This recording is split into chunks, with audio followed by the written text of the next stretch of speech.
नमस्कार प्रेक्षकांनो, मालिकेच्या उद्याच्या भागामध्ये आपल्याला पाहायला मिळणार आहे की स्टेजवरती आता प्रेझेंटेशन चालू आहे, म्हणजेच प्रोजेक्टरवरती फोटो सुरू आहेत आणि तिथे काव्या आणि जीवाचे फोटो असतात. दोघंही खूप क्लोज आलेला तो फोटो असतो आणि हे सगळं रम्या आणि वसूने जाणून बुजून केलेलं असतं.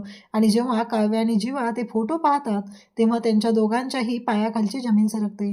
खरं तर नंदिनीला आणि त्याचबरोबर पार्थला याबद्दल काहीच माहिती नसतं आणि ते दोघं त्याचबरोबर बाकीचे सगळे हे फोटो पाहू लागलेले असतात आणि सगळ्यांसाठीच खूप मोठा धक्का बसलेला असतो.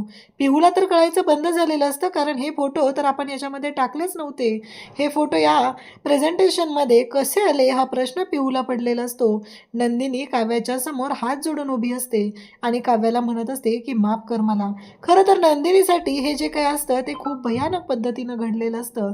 तिला कळायचं बंद झालेलं असतं. हे सगळं काय होऊन बसलंय हा प्रश्न तिला पडलेला असतो आणि नंदिनी मात्र स्वतःला मारून घेत असते.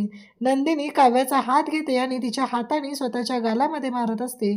काव्या म्हणत असते की ताई मला माफ कर. काव्याने नंदिनीच्या पुढे हात जोडलेले असतात, परंतु नंदिनी स्वतःला कंट्रोलच करू शकत नाही, तर ती फक्त आणि फक्त स्वतःला मारून घेत असते. तेव्हा मात्र काव्या तिला शांत करण्याचा प्रयत्न करत असते. त्याचवेळी नंदिनीला हातावरती इकडे जीवांजनी असं लिहिलेलं दिसतं आणि तेव्हा मात्र नंदिनीला खूप राग येतो आणि नंदिनी ती अक्षर आता पुसायला लागलेली असते. तिला कळतच नसते की काय होऊन बसलंय. इकडे पार्थ तर कोसळलेला असतो, त्याच्या पायाखालची जमीन सरकलेली असते, सगळी लोक पाहत असतात. पारच्या बाजूला काव्या आणि मानिनी उभे असतात, विक्रम तिथेच असतो, धनंजय तिथं असतो. खरं तर रम्या आणि वसू या दोघींनाही खूप हसू येत असतं, परंतु पार्थ मात्र हादरलेला असतो. त्याला कळतच नसतं की हे सगळं काय झालंय. तो कोसळत असतो तेव्हा काव्याने त्याचा हात धरलेला असतो आणि एका साईडला मानिनीने त्याला पकडलेलं असतं आणि त्यांच्या आयुष्यात जे वादळ आलेलं असतं ते इतकं भयानक असतं की ज्याचा विचारही कोणी करू शकत नाही. इकडे जीवा मात्र नंदिनीच्या समोर हात जोडून उभा आहे आणि नंदिनीची माफी मागत आहे.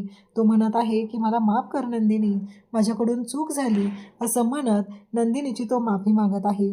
खरं तर जी गोष्ट घडलेली होती ती अशा वेळी घडलेली होती की ज्याची कोणालाच कल्पना नव्हती, पुसटशीही कल्पना नव्हती. त्यावेळेस ही गोष्ट घडलेली होती आणि नंतर सांगायलाही यांना कोणाला जमलं नाही, कारण वेळच तशी आलेली होती.